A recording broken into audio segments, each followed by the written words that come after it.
Hello, champions. You are welcome to another interesting lesson.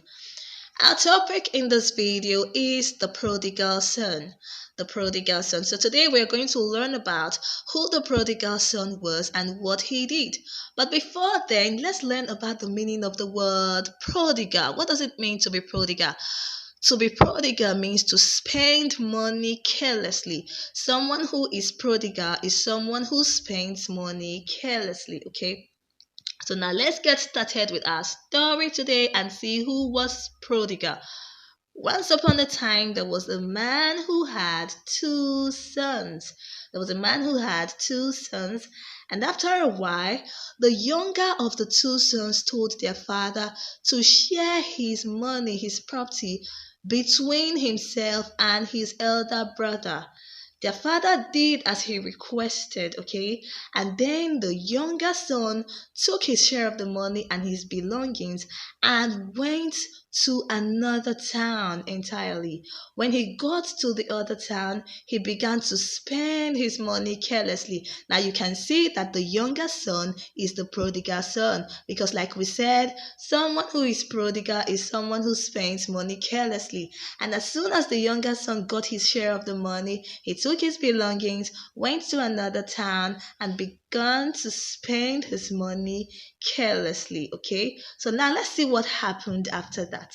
After he spent his money, the money got finished, and then he did not have any money to buy food, so he became hungry. There was no food for him to eat. His plate was empty.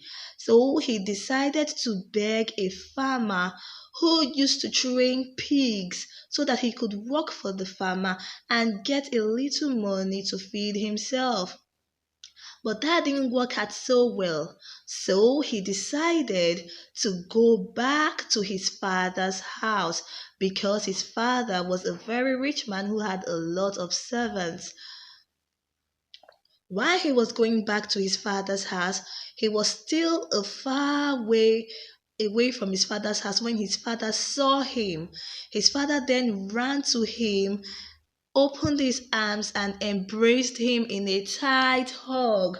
His father gave him a very warm welcome. His father welcomed him back home, and then he asked his servants to prepare a cow, to kill a cow and prepare a party to celebrate the return of the prodigal son. Okay, so one thing we can learn from today's lesson is that whenever we do something wrong to anybody, we can always go back to the person to ask for forgiveness. And more importantly, when we sin against God, we can always go back to God to ask for forgiveness because God will always welcome us back and forgive us. Okay, so that is the story of the prodigal son, how he wasted his money, his father's money, and he came back home and he got a party to welcome him back home and he was forgiven. So, with that, we have come to the end of our story. Thank you very much for watching. Bye bye.